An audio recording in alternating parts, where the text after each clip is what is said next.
નમસ્તે વિદ્યાર્થી મિત્રો આજે આપણે paper number 203 ordinary differential equation and 3 dimensional geometry એમાં આપ સૌ જાણો છો તેમ આપણે યુનિટ 1 કમ્પ્લીટ કર્યું બરાબર અને યુનિટ 2માં પણ આપણે ઘણું બધું આપણે એમાં ચાલી ગયું છે આપણે ઓફલાઈન લેક્ચરમાં. હવે જે આગળનો જે પોર્શન બાકી છે યુનિટ 2નો એ હવે આપણે તેનો અભ્યાસ આપણે હવે ઓનલાઈન હવે આપણે કરીશું. આપણે તો જ્યાંથી આપણે બાકી છે હવે યુનિટ ત્યાંથી હવે આપણે શરૂઆત કરીશું.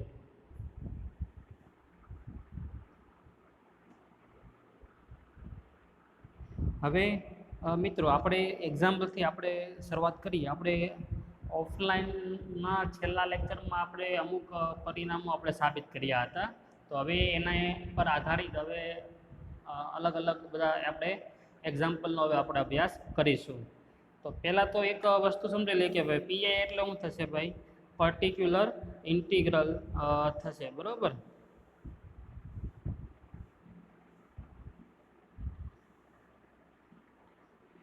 એટલે એ અગાઉ પણ આપણે એ વસ્તુ તો આવેલી જ છે બરાબર.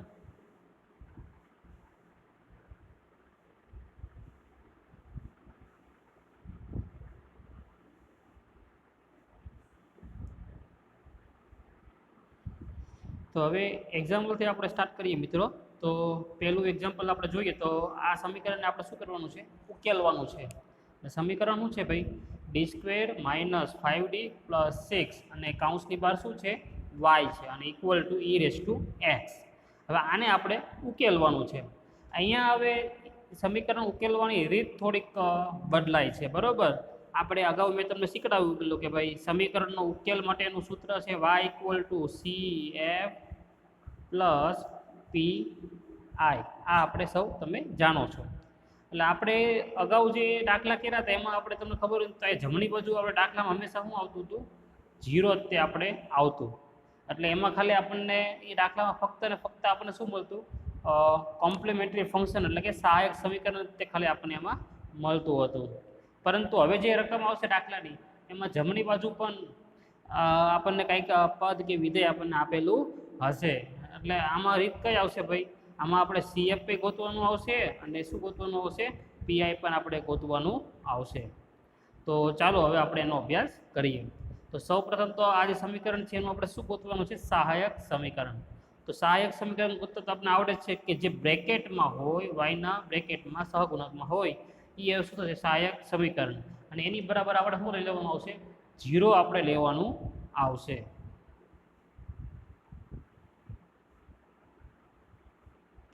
તો સૌ પ્રથમ સહાયક સમીકરણ. તો સહાયક સમીકરણ એટલે શું થશે, d² - 5d + 6 = 0. હવે આના આપણે અવયવ પાડો મિત્રો. અવયવ પાડશો એટલે શું આવશે, d-3 અને d-2 = 0 આવશે.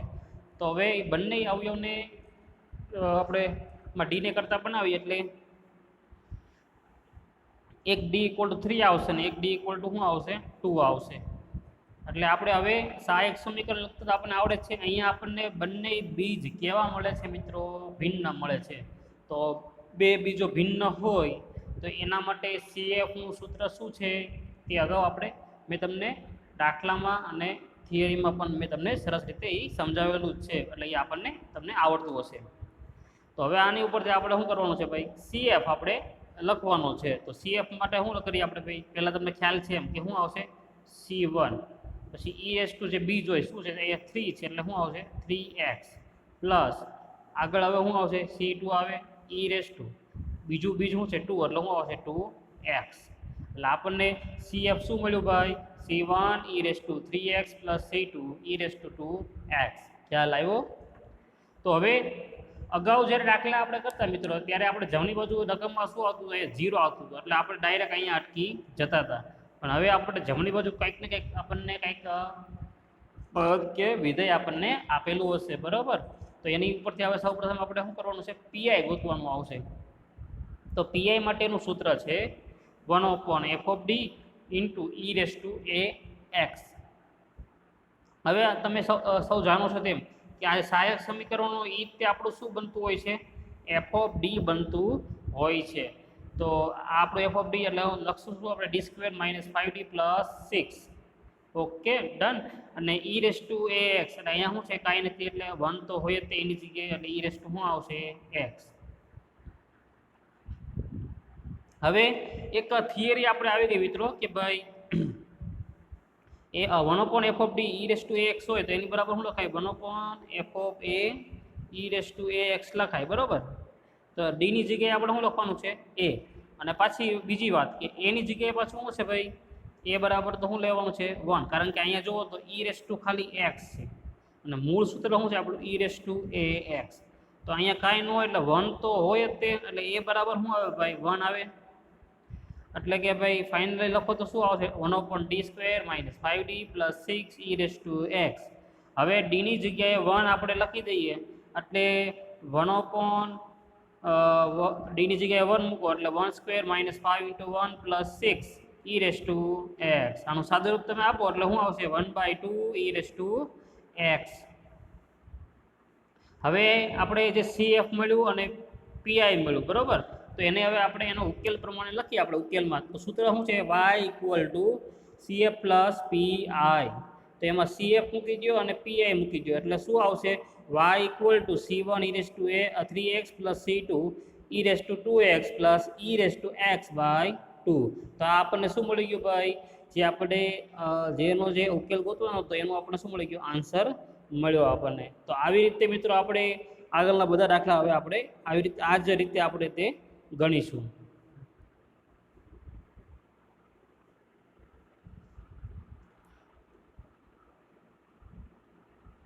તો વિદ્યાર્થી મિત્રો હવે તમને આવા પ્રકારના દાખલા હશે તો હવે તમને સરળતાથી આવડી જશે બરાબર. તો હવે આપણે એક નવી રીતનો આપણે અભ્યાસ કરીએ બરાબર. તો આની જેવા બીજા દાખલા છે જે પ્રેક્ટિસ માટે બરાબર એ આપણે જે વોટ્સએપ ગ્રુપ છે એમાં આપણે PDF સ્વરૂપમાં તમને આપી દઈશું મટીરિયલ બરાબર. તો એમાં તમે પ્રેક્ટિસ કરી શકો અને તમારી નોટ ડાઉન કરી લેશો. હવે આપણે આગળ નેક્સ્ટ મેથડ આપણે જોઈએ.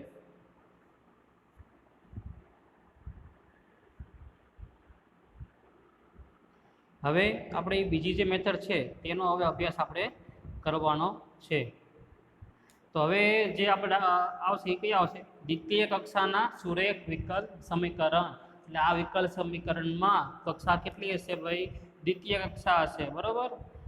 ખાસ ધ્યાન રાખજો. તો દ્વિતીય કક્ષાનું જે સુરેખ વિકલ સમીકરણ છે તે આપણે લખીએ જે વ્યાપક સ્વરૂપે છે તે કયું છે d²y/dx² + p × dy/dx + q × y = x. અને જ્યાં p q x એ શું છે ભાઈ સ્મોલ x ના વિધેયો છે. આ સમીકરણ ખાસ આપણે યાદ રાખવું પડશે કારણ કે દાખલામાં એનો તે ઉપયોગ આવશે. હવે એ દ્વિતીય કક્ષાનું સુરેખ વિકલ સમીકરણ હતું બરાબર. તો હવે આ રીતમાં બે રીત છે તો એમાં પહેલી રીત આપણે જોઈએ છે રીત નંબર 1. તો સૌ પ્રથમ આપણે શું કરવાનું ભાઈ y = u × v લેવાનું. પછી જ્યાં u એટલે શું હશે ભાઈ e−1/2 સંકલનમાં p dx બરાબર. અને એનો ઉકેલ માટે જે સૂત્ર છે d²v/dx² + q1v = x/u. અને જ્યાં q1 એટલે શું છે પાછું મિત્રો ભાઈ q1 એટલે છે q1 = q -1/4 p² -1/2 dp/dx. તો હવે આ એક રીત છે બરાબર. તો એ પ્રકારના પહેલા આપણે એક્ઝામ્પલ જોઈએ પછી બીજી રીતના આપણે જોશું.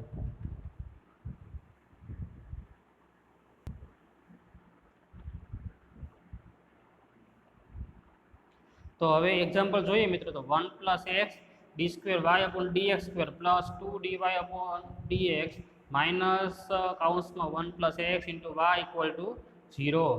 તો આ રકમને બીજી રીતે લખવી તો d²y/dx² છે ને y ડબલ પ્રાઇમ લખાય dy/dx ને y પ્રાઇમ લખાય બરાબર. તો હવે આનો આપણે ઉકેલ મેળવવાનો છે આપણે. તો ઉકેલ કઈ રીતે મેળવાય ખાસ પહેલો દાખલો છે ખાસ ધ્યાનપૂર્વક સમજી લેજો એટલે બીજા દાખલામાં વાંધો આવે નહીં.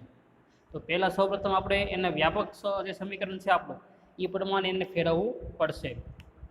તો વ્યાપક સ્વરૂપમાં તમને ખબર છે ખાલી શું છે ભાઈ d²y/dx² જ છે બરાબર. તો તો એટલા માટે આને આપણે કોની વડે ભાંગવું પડે? 1 પ્લસ એક્સ વડે ભાંગવું પડે. તો 1 પ્લસ એક્સ વડે ભાંગી દઈએ આખા સમીકરણને, તો શું વધે છે? D square Y upon DX square plus આને ભાંગો એટલે 2 upon 1 plus X DY by DX, આને ભાંગો એટલે માઇનસ વાય ઇક્વલ ટુ 0. આને સમીકરણ 1 આપી ગયો, બરાબર? એને સમીકરણ 1 આપ્યું. હવે સમીકરણ 1 ને વ્યાપક સમીકરણ સાથે સરખાવતા. વ્યાપક સમીકરણ કયું છે? D square Y upon DX square plus P D Y upon DX plus Q Y equal to X. તો હવે એમાં પી ક્યુ અને એક્સ શું થાય છે જુઓ તો ભાઈ, ડીવાય બાય ડીએક્સનો સહગુણક એટલે આપણને શું મળે? પી. તો અહીંયા જુઓ ડીવાય બાય ડીએક્સનો સહગુણક શું છે? 2 અપોન 1 પ્લસ એક્સ. પછી ક્યુ એટલે વાયનો સહગુણક એટલે કાંઈ ન હોય તો કેટલા હોય? -1 તો હશે ને આ, એટલે ક્યુ ઇક્વલ ટુ -1 અને એક્સ ઇક્વલ ટુ શું આવશે મિત્રો? 0. ખ્યાલ આવ્યો? હવે આગળ વધીએ.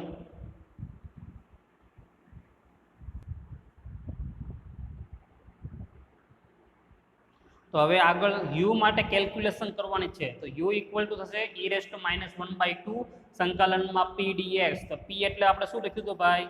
અગાઉ હમણાં લખ્યું હતું. પી એટલે શું છે ભાઈ? યાદ હોવું જોઈએ આપણને, 2 અપોન 1 પ્લસ એક્સ, બરાબર? તો પીની કિંમત આપણે આ મૂકશું સંકલનમાં, બરાબર? તો એ મૂકી. હવે આ 2 તો કેન્સલ, બરાબર? અને 1 અપોન 1 પ્લસ એક્સનું સંકલન શું થશે? લોગ થાય. એટલે શું આવશે? આ -1 તો એઝ ઇટ ઇઝ આગળ, એટલે 1 અપોન 1 પ્લસ એક્સનું થાય લોગ 1 પ્લસ એક્સ સંકલન. હવે આ -1 છે એને આપણે લોગની ઘાતમાં લઈ જવાનું છે, એટલે log 1 plus X raise to -1.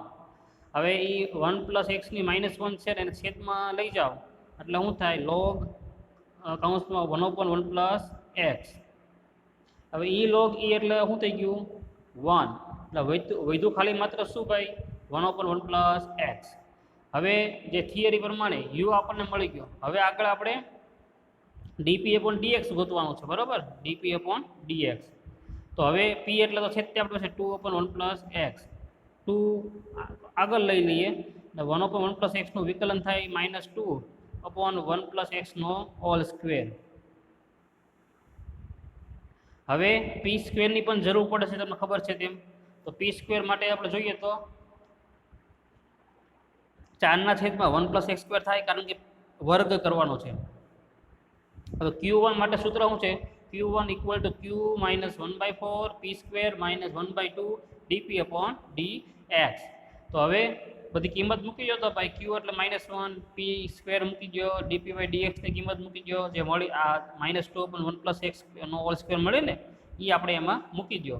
ટૂંકમાં બધી કિંમતો એમાં મૂકી દો, બરાબર? એટલે આપણને આ વસ્તુ મળશે. સાદું રૂપ આપો. સાદું રૂપમાં કેન્સલ 4 અને 2 કેન્સલ, આ માઇનસ ને આ પ્લસ, એટલે એ કેન્સલ થઈ જશે. એટલે વધે ખાલી -1, એટલે Q1 ઇક્વલ ટુ મળ્યું આપણને -1 મળ્યું. હવે આગળ વધીએ મિત્રો. તો હવે જે વિકલ સમીકરણ છે આપણું કયું છે? D square V upon DX square plus Q1V equal to X upon U. એમાં આપણે Q1 બરાબર -1 મૂકવાનું છે, ને એક્સ ઇક્વલ ટુ શું મૂકવાનું છે? 0 મૂકવાનું છે. એ વસ્તુ તમે મૂકો તો સમીકરણમાં તો શું મળે? D square V upon DX square as it is. પછી Q1 ની જગ્યાએ શું આવશે? -1, એટલે -v થઈ જાય. અને અહીંયા જુઓ જમણી બાજુ એક્સ અપોન યુ, અને એક્સ એટલે તો 0 મૂકવાનું છે, જમણી બાજુ શું મળશે આપણને? 0. હવે D square V upon DX square એટલે એને આપણે આમ લખી શકીએ ડી સ્ક્વેર વી, બરાબર? અને -v તો એઝ ઇટ ઇઝ. હવે આમાંથી વી કોમન કાઢો, D square -1 into V equal to 0 આવશે. સાદું રૂપ આપો એટલે ડી ઇક્વલ ટુ મળશે +1 હવે ઉકેલ લખતા તો આપણે આવડે છે. આપણે CF કોમ્પ્લિમેન્ટરી ફંક્શન, જ્યારે બીજ અલગ અલગ હોય તો આવા પ્રકારનો આપણે ઉકેલ લખતા. આ જે કાઉન્સમાં લખેલું છે ને મિત્રો, એ ખાલી ફક્ત ને ફક્ત તમારી જાણ માટે છે, બરાબર? સમજવા માટે છે. આ તમારા દાખલામાં લખવાનું નથી. આ તો કદાચ ન સમજાય એટલા માટે મેં એ કાઉન્સમાં લખેલું છે. તો ભિન્ન બીજ હોય તેનો ઉકેલ કેમ લખાય? v equal to D equal two C. એટલે એ જે આપણો ઉકેલ મળશે ને એને આપણે શું કહેવાનું છે? v કહેવાનું છે મિત્રો, ભૂલાય નહીં, બરાબર? એટલે c1 e⁻x plus c2 e⁻x. હવે આગળ વધીએ તો y equal to uv. y equal to uv.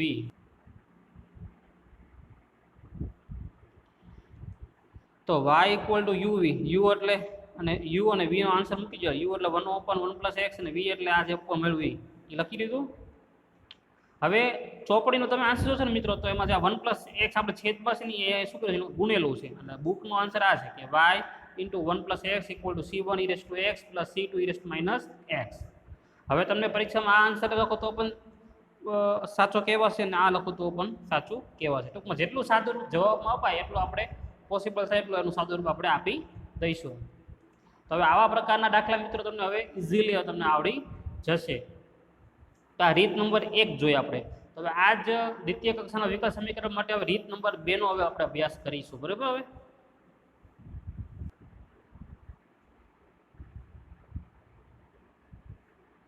હવે આગળ વધીએ મિત્રો.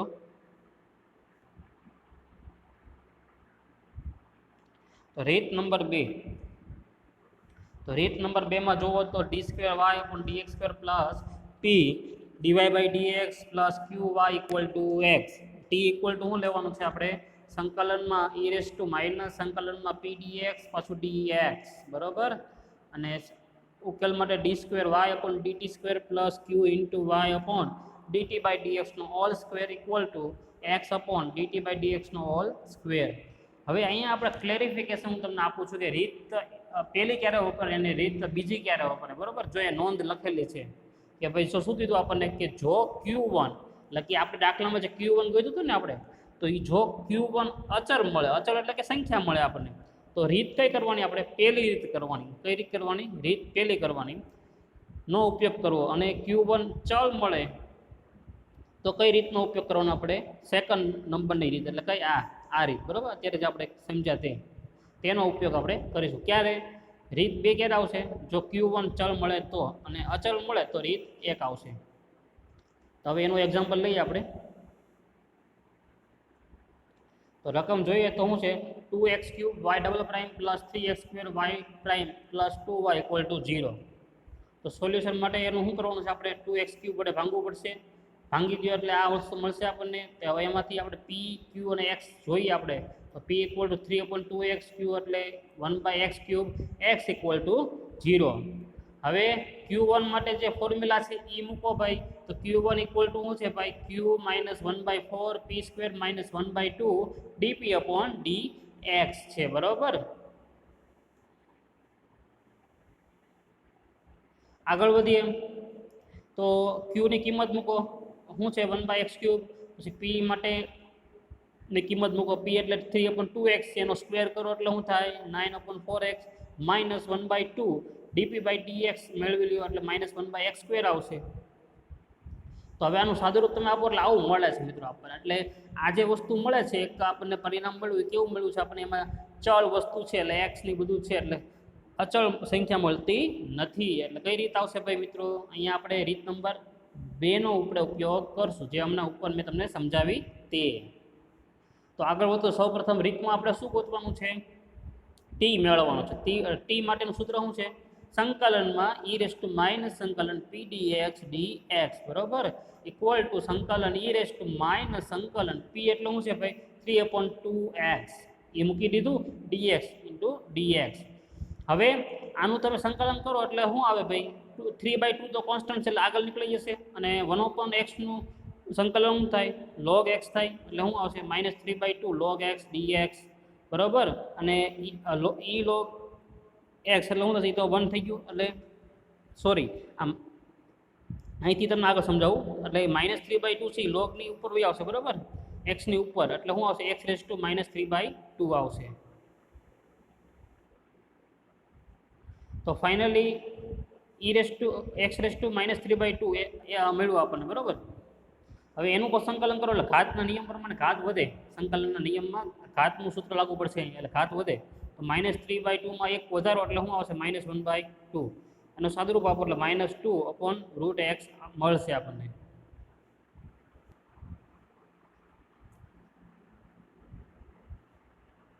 તો હવે dt/dx માટે જોઈએ તો x⁻³ છે.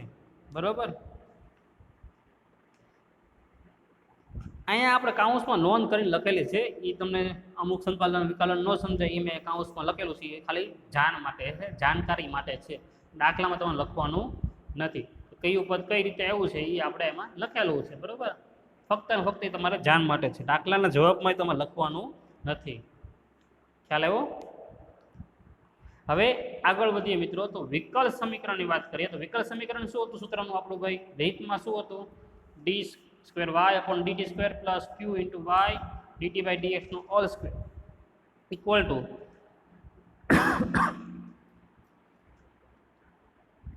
X upon DT by DX નો હોલ સ્ક્વેર. તો એમાં બધી કિંમતો મૂકી દઈએ આ સૂત્રમાં.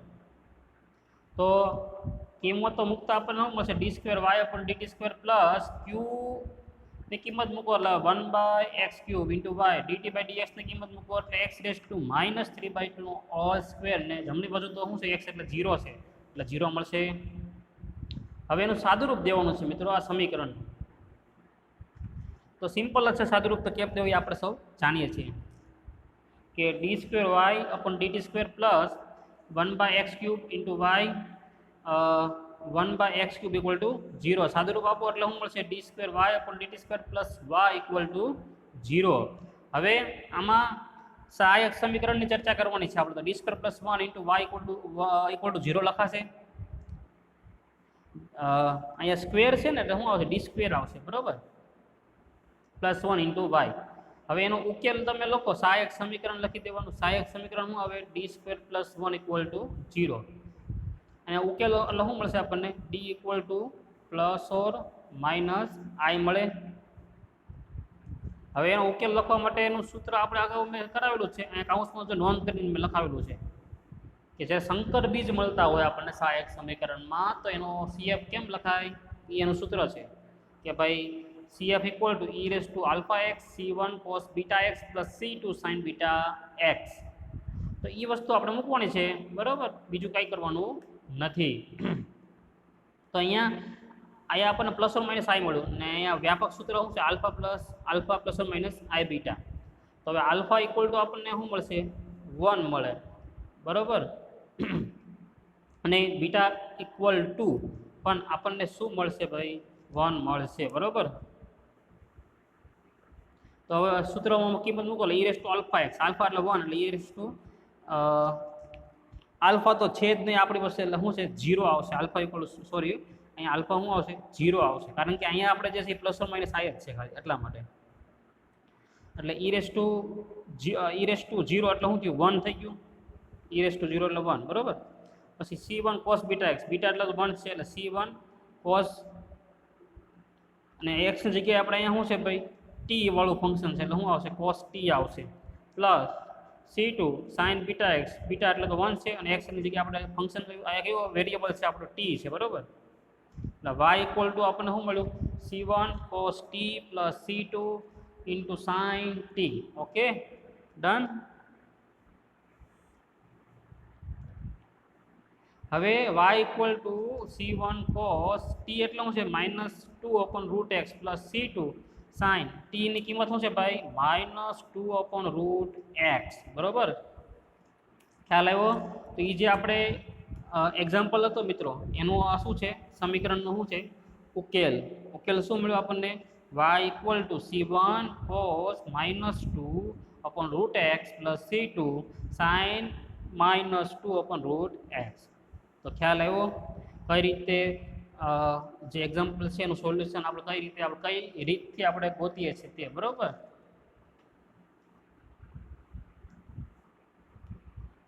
તો હવે આવા પ્રકારની આ રીતના જે દાખલા છે હવે તમને આવડી જશે, બરોબર. એટલે કે એક તો આપણે રીત એક ક્યારે યુઝ કરવાની છે અને રીત 2 એટલે કે મેથડ 2 અને મેથડ 1 ક્યારે આપણે યુઝ કરીએ છીએ. કે Q1 જો અચળ મળે તો મેથડ 1 આવશે અને Q1 જો ચલ મળે તો કઈ મેથડ આવશે? 2 આવશે, બરોબર. તો આવા પ્રકારના હજી બીજા પ્રેક્ટિસ માટે હું તમને દાખલા જે એની PDF છે મટીરિયલની આપણે ગ્રુપમાં મૂકી દઈશું એટલે તમે સોલ્વ કરી શકો. તો હવે નેક્સ્ટ લેક્ચરમાં આપણે મળીશું ત્યારે આપણે નવા ટોપિક સાથે પાછા આપણે હવે મળીશું.